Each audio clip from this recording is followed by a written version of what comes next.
Dan pemirsa, berikut kita akan simak bersama-sama perbincangan rekan kami Tasya Felder dengan Duta Besar Indonesia untuk Ethiopia, Bapak Al-Bushra Basnur, yang kami rekam beberapa saat lalu tentang perkembangan negara Ethiopia hingga saat ini.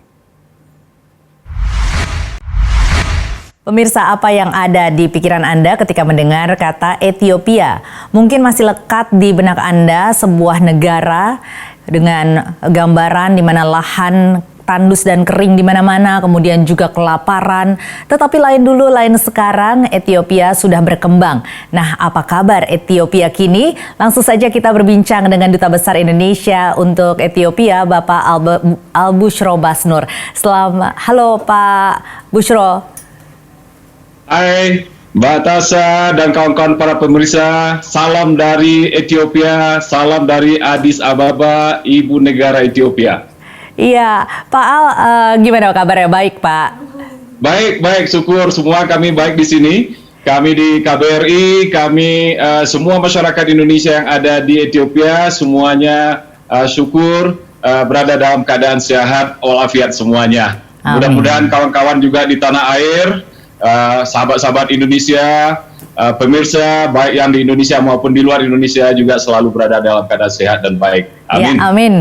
Iya, Pak Al, ini seperti yang saya katakan tadi bahwa kalau mungkin beberapa atau sebagian besar justru ya masyarakat Indonesia kalau mendengar kata Ethiopia mungkin masih seperti di tahun-tahun dulu ya, zaman tahun 80-an, di mana ini begitu lekat di benak kita, di mana masyarakatnya itu yang benar-benar kurus, kering, kelaparan, seperti itu. Kalau sekarang ini sudah berubah atau bagaimana Pak perkembangan Ethiopia terkini? Mbak Tasya betul sekali Mbak. Bahkan saya sudah 1 tahun 3 bulan di sini. Setiap ada tamu saya dari Indonesia, pengusaha, academician, bahkan juga pejabat pemerintah, setiba di sini selalu kaget ya. Oh, kok jadi begini rupanya? Ternyata Ethiopia, Addis Ababa dan kota-kota besar lainnya di seluruh Ethiopia itu sekarang luar biasa booming. Di kota Addis Ababa sendiri kalau kita lihat itu ya, ratusan gedung-gedung pencakar langit yang sudah selesai dibangun dan juga dalam proses. Mbak Tasya, kalau boleh saya ceritakan sedikit ya, bahwa Ethiopia ini mempunyai masa lalu yang luar biasa besar, mempunyai peradaban tinggi. Kita tahu semua bahwa pada abad pertama sampai ke-10 di sini ada suatu kerajaan yang sangat besar di Afrika, namanya Kerajaan Aksum. Nah, itu abad ke-1 pertama dan ke-10. Nah, lalu pada tahun 1270 sampai 1974, nah, di sini juga ada suatu kekaisaran yang namanya Kekaisaran Abyssinia. Nah, jadi ini juga salah satu kerajaan yang terbesar di Afrika. Nah, pada tahun 1974 sampai 1991, Ethiopia dipimpin oleh suatu rejim pemerintahan yang pro Uni Soviet pada saat itu. Nah, jadi Ethiopia ini masa lalunya cukup besar Mbak, dan ini tercermin juga dengan karakter dari manusianya, penduduknya, masyarakatnya yang cukup bangga dengan masa lalu yang sangat besar itu. Nah, namun memang betul seperti Mbak Tasya bilang tadi, bahwa sebagian besar masyarakat Indonesia terutama dan juga masyarakat dunia mengetahui bahwa Ethiopia itu mengalami masa-masa yang sangat sulit, kemiskinan, kelaparan, itu terjadi pada tahun 1984 sampai 1986.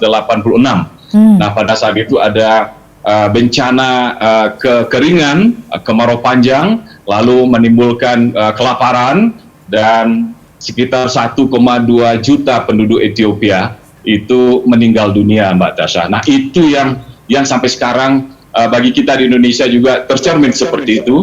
Dan kalau kawan-kawan juga masih ingat bahwa ada lagu Ethiopia ya yang terkenal dulu di Indonesia yang diciptakan oleh sahabat kita Iwan Fals, tetapi juga ada globally ada juga lagu yang namanya We Are The World. Nah, tapi Ethiopia sekarang sudah sangat berubah sekali dari sisi kemajuan ekonomi dan sosialnya, Mbak Tasya.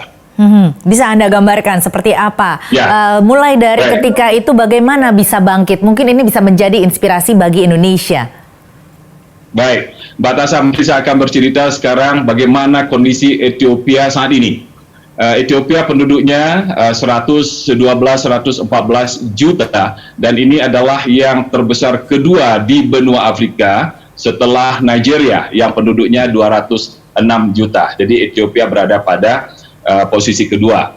Nah, bagi Indonesia ini nanti saya akan bicara juga arti penting jumlah penduduk ini bagi Indonesia, terutama dilihat dari sisi kerjasama, pengembangan kerjasama ekonomi. Ini adalah potensi pasar yang luar biasa. Nah, Mbak Tasha dan para pemirsa, pertumbuhan ekonomi Ethiopia setelah jatuh dari situasi kemiskinan dan kelaparan itu, masyarakat Ethiopia bersama-sama pemerintah bangkit dan bangun, dan pada tahun 2002 sampai 2017 itu pertumbuhan ekonomi Ethiopia itu luar biasa tinggi, booming, bahkan mencapai rata-rata di atas 11%. Bahkan 2011 kalau tidak salah itu pertumbuhan ekonomi Ethiopia itu 11,7% pertumbuhan ekonominya. Nah, lalu bagaimana dengan tingkat kemiskinan? Tahun 2000 terdapat sekitar 50% angka kemiskinan penduduk Ethiopia. Nah, namun sekarang ini sudah berada di bawah 30%, sekitar 23-25% tingkat kemiskinan di sini. Nah, lalu kemudian pemerintah Ethiopia, terutama dengan di bawah kepemimpinan pemerintahan sekarang, Perdana Menteri Abiy Ahmed, komitmen untuk memajukan ekonomi, sosial dan ekonomi Ethiopia terus ditingkatkan, terus dilakukan secara masif, sehingga tahun 2020 itu sudah dicanangkan Ethiopia akan menjadi negara middle income country ya. Nah, berbagai reformasi dilakukan oleh pemerintah Ethiopia sekarang ini, baik di bidang politik, ekonomi, sosial, budaya. Nah, kalau kita lihat Mbak Tasha dan para pemirsa, sejak April 2018 pemerintahan Abiy Ahmed memimpin Ethiopia, di situ dilakukan reformasi politik, di mana semua tahanan-tahanan politik baik yang ada di dalam negeri atau pelarian politik ke luar negeri itu diminta pulang kembali, mereka diampuni. Nah, media juga demikian halnya Mbak Tasha. Media juga mendapatkan porsi yang luar biasa, kebebasan pers sekarang ini sangat terasa. Dan kemudian dari sisi ekonomi, banyak sekali kebijakan-kebijakan ekonomi yang dikeluarkan oleh pemerintah dalam rangka meningkatkan pembangunan kemajuan ekonomi Ethiopia, antara lain dengan membangun sejumlah yang namanya di sini industrial park. Kalau kita di Indonesia semacam kawasan ekonomi berikat ya. Nah, sekarang ada sekitar 20 industrial park yang sedang dalam proses, yang operasional sekarang ini ada sekitar 8 atau 9, tetapi dalam 5-7 tahun ke depan pemerintah Ethiopia akan membangun 30 kawasan industrial park. Ini adalah kawasan yang dikhususkan untuk perusahaan-perusahaan asing dari luar negeri untuk berinvestasi di Ethiopia. Nah, untuk kawan-kawan kita, untuk kawan-kawan ketahui, para pemirsa dan Mbak Tasha ketahui, saat ini ada 5 perusahaan Indonesia yang berinvestasi di Ethiopia. Dan itu 2 perusahaan itu sudah sangat lama, itu sejak 2002, 2014. Nah, yang terkenal sekali di sini adalah sabun B29, Mbak Tasha. Itu sekali di sini. Tapi sabun B29-nya dalam bentuk batangan ya, bentuk keras, bukan yang colean seperti kita di Indonesia. Itu sangat terkenal di mana-mana. Di mana saya bertemu dengan orang-orang di seluruh Ethiopia, pasti mereka tahu itu B29. Dan juga Indomie. Nah, kalau saya kembali ke B29, B29 ini sudah memasuki pasar Ethiopia sejak awal 1990. Kenapa nih Pak lebih terkenal jangan-jangan di sana? Kenapa sabun ini begitu terkenal di sana? betul Mbak Tasha, sangat terkenal. 90-an sudah beredar. Lalu tahun 2002 perusahaan yang memproduksi sabun ini, yaitu PT Sinar Ancol ya, itu membuat perusahaan dan berinvestasi di sini. Nah, lalu kemudian awal tahun 2000-an itu Indomie masuk ke sini, dan 2014 membangun pabrik Indomie di sini, dan berkembang sangat bagus di sini perkembangannya. Lalu yang perusahaan lainnya ada 3, 2 diantaranya itu adalah pabrik garmen, Mbak Tasha. Oke. Nah, mendengar cerita sukses dari pengusaha Indonesia yang sudah lama beroperasi dan berkegiatan di Ethiopia ini, ternyata selama 1 tahun saya di sini, Mbak, ternyata banyak sekali minat-minat baru dari para pengusaha, rekan-rekan pengusaha kita di Indonesia yang ingin juga masuk ke Ethiopia. Nah, begitu melihat Ethiopia ini adalah prospek yang sangat bagus. Kenapa Ethiopia bagus untuk perdagangan? Yang pertama, produk Indonesia ya. Yang pertama adalah karena jumlah penduduk marketnya yang sangat besar, 112-114 juta itu. Yang kedua, bagi yang yang berminat untuk berinvestasi, mendirikan pabrik dan lain-lain, tenaga kerja pasti murah di sini, Mbak Tasha. Sangat murah di sini. Lalu juga ada harga listrik juga murah di sini. Dan yang berikutnya adalah pemerintah sangat memperhatikan, sangat mendorong dan melindungi perusahaan-perusahaan asing yang beroperasi di Ethiopia ini. Nah, lalu kalau kita lihat pembangunan lainnya adalah, kalau saya meloncat-loncat sedikit ya, bahwa Ethiopia ini 89% jalan-jalan nasionalnya itu sudah beraspal, Mbak Tasha dan para pemirsa, dan sementara ukuran rata-rata seluruh Afrika itu baru ada sekitar 55%, kurang lebih 55% yang sudah diaspal. Jadi artinya apa? Infrastruktur jalan untuk menggerakkan pembangunan ekonomi di Ethiopia ini sudah di atas rata-rata negara-negara Afrika. Bahkan Pak Al, ini saya dengar LRT juga sudah ada lebih dulu daripada di Jakarta ya? Betul, Mbak. Saya juga mau menyentuh itu. Feeling so good dengan Mbak Tasha nih. Saya mau ngomong LRT. Bahwa LRT itu sudah ada sejak 2015, Mbak. Kita jauh bahkan sebelum ya. Indonesia jadinya. Betul. Ya Pak ya. Dan kalau kita melihat pembangunan infrastruktur di sini, betul tidak terlepas dari investasi asing di sini, Mbak ya. Nah, lalu kalau kita bicara mengenai untuk perdagangan ya, kalau perdagangan Indonesia dengan Ethiopia itu naik dari tahun ke tahun.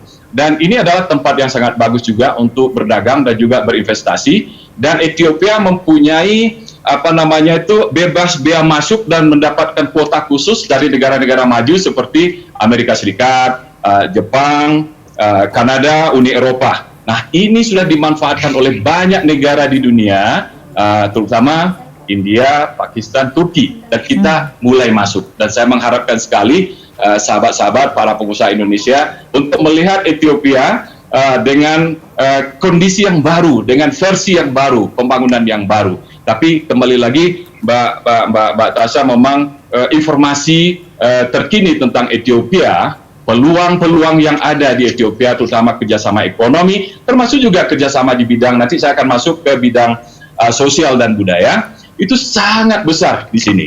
Dan satu hal juga, jangan lupa, kawan-kawan juga pasti sudah tahu, bahwa Ethiopia adalah negara yang memberikan kontribusi terbesar di dalam pasukan perdamaian PBB, UN Peacekeepers. Jadi Ethiopia ini betul-betul bangkitnya luar biasa setelah terpuruk ya, katakanlah sejak tahun 80-an itu. Dan satu lagi jangan lupa, ingin saya sampaikan juga kepada kawan-kawan para pemirsa, maskapai penerbangan Ethiopian Airlines itu adalah maskapai penerbangan terbesar dan menguasai pasar Afrika. Dan Ethiopian Airlines berada pada ranking keempat dari ranking keempat di dunia dari sisi jumlah tujuan terbang, gitu ya Mbak ya. Nah, nomor 4 terbesar di sini. Dan apalagi pokoknya saya ingin sekali menyampaikan semua hal berupa kesempatan, peluang untuk kita di Indonesia. Mbak Tasha, kalau boleh saya lanjutkan mengenai sosial budaya? Silakan Pak. Di bidang sosial budaya di sini ya, dari sisi kerjasama pendidikan misalnya ya, perkembangan pendidikan di Ethiopia ini sangat booming sejak bahkan sejak setelah Perang Dunia Kedua. Sistem pendidikan modern di Ethiopia ini mulai masif berkembang setelah Perang Dunia Kedua, itu di bawah pengaruh Inggris dan Amerika Serikat. Nah, sehingga sejak saat itu bahasa Inggris itu sudah diperkenalkan kepada para pelajar, para siswa di sekolah menengah. Jadi kalau sekarang kita melihat perguruan tinggi yang ada di Addis Ababa dan juga kota-kota besarnya seluruh Ethiopia, mereka sudah menggunakan bahasa Inggris dengan sangat baik. Bahkan pendidikan taman kanak-kanak saja, sejak pendidikan taman kanak-kanak saja, beberapa daerah, di beberapa wilayah atau kita di Indonesia semacam provinsi, itu sudah menggunakan bahasa Inggris di sini. Nah, jadi mahasiswa-mahasiswa yang ada di Ethiopia, mereka sudah mempunyai connectivity internasional secara global yang luar biasa. Jadi banyak sekali mahasiswa Ethiopia yang belajar di luar negeri karena bahasa Inggrisnya bagus, di atas rata-rata, karena mereka sudah menguasai bahasa Inggris sejak sekolah menengah. Nah, lalu kemudian bicara perguruan tinggi, dengan Indonesia kita sudah mempunyai kerjasama ya, perguruan tinggi Indonesia dengan perguruan tinggi Ethiopia. Kita pertama kali menandatangani MOU perjanjian itu pada tahun 2016, yaitu antara Universitas Bahirdar namanya, itu sekitar 600 km di utara kota Addis Ababa, dengan Universitas 11 Maret Surakarta, Mbak. Jadi kita sudah, dua universitas itu sudah mempunyai kerjasama dan sudah saling kunjung di bidang penelitian. Dan saat ini banyak sekali universitas di Addis Ababa dan juga kota-kota besar lainnya yang ingin sekali mengadakan kerjasama pendidikan dengan universitas. Kami sendiri sering secara rutin mengadakan pertemuan, datang melakukan menyampaikan kuliah umum ke perguruan-perguruan tinggi, Mbak ya. Dan mereka sangat ingin sekali dengan Indonesia mengadakan kerjasama yang lebih luas lagi. Dari 2013 sampai 2019 ada sekitar 50 mahasiswa Ethiopia yang sudah belajar di berbagai perguruan tinggi yang ada di Indonesia untuk program non-degree dan juga program degree seperti master dan juga doctorate program. Nah, syukurnya Mbak, tahun yang lalu dalam 2 kali kunjungan saya ke Indonesia, saya bertemu dengan pimpinan perguruan tinggi di Indonesia. Saya melihat, saya catat paling tidak ada 5 atau 6 lah ya, perguruan tinggi, lembaga pendidikan di Indonesia yang ingin memberikan beasiswa kepada mahasiswa Ethiopia untuk belajar di Indonesia. Nah, ini sedang kami jajaki. Demikian juga halnya hubungan people to people contact, Mbak Tasha dan para pemirsa. Tahun lalu pada bulan Juni kami sudah menyelenggarakan berbagai pertemuan untuk meningkatkan kerjasama antar pemuda baik di bidang ekonomi maupun sosial budaya. Kita juga sudah mempunyai suatu yang namanya Asosiasi Pemuda Indonesia dan Ethiopia yang memayungi semua bentuk kerjasama pemuda antara Ethiopia dan Indonesia. Kita akan menyelenggarakan namanya Indonesia Ethiopia Youth Exchange Program. Rencananya direncanakan kemarin itu dilaksanakan bulan April, Mbak Tasha dan para pemirsa, tetapi kita akan tunda karena situasi yang belum memungkinkan pada saat ini. Faktor apa sih yang paling berperan penting sebagai bangkitnya Ethiopia sendiri? Secara singkat saya mengatakan bahwa Ethiopia maju karena bangsa, karena penduduknya, karena masyarakatnya. Bahwa ada istilahnya people's driven, gitu ya Mbak ya.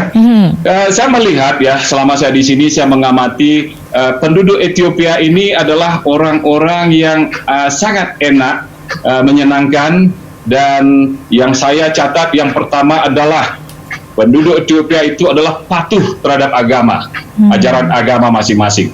Jadi 55% di sini ada penduduknya menganut Kristen Ortodok ya, lalu kemudian Islam sekitar 38% dan lain-lain. Mereka sangat patuh kepada ajaran agama, dan inilah yang kemudian kita kenal ada satu survei yang dilakukan oleh sebuah surat kabar di London bahwa orang-orang Ethiopia adalah the most religious people in the world. Nah, itu bisa dicari dari sumber-sumber terbuka, termasuk dari Google ya. Nah, ini the most religious people in the world. Yang kedua adalah saya juga melihat masyarakat Ethiopia sangat patuh. Halo? Iya. Masyarakat Ethiopia sangat patuh. Iya, Oke. Pak. Saya melihat screen saya agak putus. Nanti di-cut aja ya, Mbak ya. Masyarakat Ethiopia itu sangat patuh terhadap norma-norma sosial, ya, norma-norma sosial dan penghargaan sesama. Mbak Tasha dan kawan-kawan pemirsa, kalau kawan-kawan datang ke Addis Ababa dan kota-kota lainnya di seluruh Ethiopia, kita melihat di sepanjang jalan itu begitu hebatnya sistem kepatuhan masyarakat terhadap hak-hak orang lain, terutama terlihat dari sisi antri naik bus, antri masuk toko, antri masuk mall dan segala macam.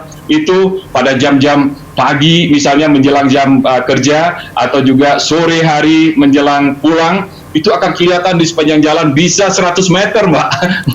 Orang-orang Ethiopia itu antri untuk hanya untuk naik mobil umum saja. Nah, itu saya melihat. Nah, lalu kemudian orang Ethiopia ini pekerja keras. Orang ini Ethiopia pekerja keras tanpa pantang menyerah. Nah, ini adalah modal mereka salah satu juga modal mereka untuk maju. Dan dua hal terakhir yang ingin saya sampaikan, Mbak ya, adalah orang Ethiopia, bangsa Ethiopia mempunyai jaringan internasional yang sangat luas. Baik di Eropa, Asia Timur, dan juga Amerika. Nah, kalau kita lihat Amerika dan Eropa Timur, diaspora Indonesia, nah ini yang keduanya adalah peranan diaspora untuk memajukan ekonomi dan pembangunan di Ethiopia. Setelah Perang Dunia Kedua, itu diaspora Ethiopia itu sudah sampai ke Amerika. Mereka sudah ada sekitar 5.000-an di sana. Ada yang belajar, ada yang bekerja dan lain-lain. Demikian juga halnya dengan beberapa negara di Uni Eropa ya, di Eropa. Nah, orang Ethiopia diaspora Ethiopia inilah yang ikut berkontribusi untuk membangun bangsa Ethiopia, membangun ekonomi, membangun segala macam pendidikan juga. Bukan berarti hanya diaspora Ethiopia yang membangun atas kekuatan mereka sendiri, tetapi juga adalah jaringan-jaringan dari diaspora di mana mereka berada. Jadi kalau bisa saya persingkat adalah komitmen, lalu kemudian kinerja dari bangsa Ethiopia sendiri, lalu peranan diaspora, Mbak. Inilah yang membuat negeri ini luar biasa majunya dan cepat beranjak dari keterpurukan secara ekonomi dan sosial. Demikian Mbak Tasha. Baik Pak Bushro, terima kasih Pak Al Bushro Basnur, Duta Besar Ethiopia untuk Indonesia. Terima kasih banyak. Dan pemirsa, terima kasih. Ya, semoga Ethiopia semakin maju dan tentunya Indonesia bisa semakin memiliki kerjasama yang erat dengan Ethiopia ke depannya. Baik, terima kasih Pak Al. Terima kasih, selamat, sukses selalu, sehat selalu, salam.